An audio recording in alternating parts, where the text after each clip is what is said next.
নমস্কার, Assam prime network থেকে আমি ইন্দ্রাণী আপনাদের স্বাগত জানাচ্ছি। বরাক কাটিগড়া সমষ্টিতে ভারতমালা এবং আসামমালা রাস্তার কাজ নিয়ে সরকারি আমলারা দালালদের সঙ্গে জড়িত। পাটোয়ারি কানুনগো রাস্তার লিঙ্কের নিদর্শন দেখিয়ে প্রায় লক্ষ লক্ষ টাকার চেক হাতিয়ে নেন।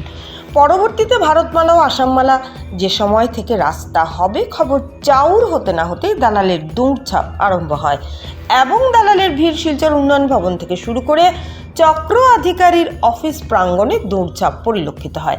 কাটিগড়া সমষ্টিতেও উৎসবের আলো দেখা যায় ধনী ব্যক্তিদের মাঝে, কিন্তু সাধারণ খেটে খাওয়া গরিব মজদুর বোকা হয়ে আছেন।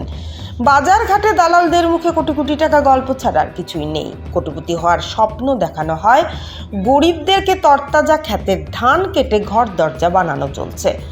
কাঁচা ধান কেটে গাছগাছালি নার্সারিতে পরিণত করা হয়েছে। দূর দূরান্ত থেকে মারোয়ারি বাঙালিরা কাটিগড়ায় এসে সরকারকে লুটার রণকৌশল তৈরি করতে মরিয়া উঠেছে।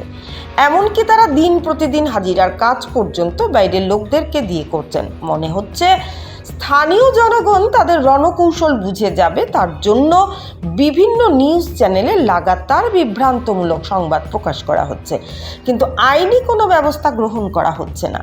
কালাইন থেকে দিগরখাল অবধি পর্যন্ত ৬ নম্বর জাতীয় সড়কের আশ্চর্য চিত্র দেখা যায়, কিন্তু আসাম সরকার সঠিক সময়ে ব্যবস্থা গ্রহণ করার আবহাওয়া চলছে। সরকারকে লুটা মানে দেশের জনগণকে লুটা।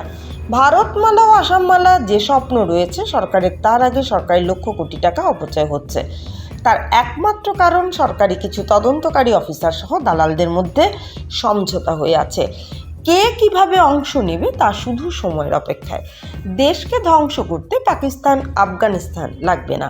দেশের কিছু দায়িত্ববান আধিকারিক এবং ভূমি দালালি যথেষ্ট। সচেতন মহলের ধারণা, যেহেতু আসামে হিমন্ত বিশ্ব শর্মার সরকার, যেখানে সরকার লোটা, সহজ হবে না। কিন্তু কেউ কেউ ধারণা করছেন সরকার এই বিষয়টির উপরে নজর রাখবে। এই ভারতমালা ও আসামমালা রাস্তার টাকা স্যাংশন হবে দিল্লি থেকে। যদি এই টাকা রাজ্য থেকে স্যাংশন হতো তবে এইভাবে লুণ্ঠন রাজ চালিয়ে যেতে পারতো না। দিল্লি সরকারের যে টাকা স্যাংশন দিচ্ছে সেই টাকা দিয়ে ভারতমালা এবং আসামমালা কাজ অসম্পূর্ণ হয়ে থাকবে বরাকের কপালে। এখনও দুর্দশা বাকি রয়েছে।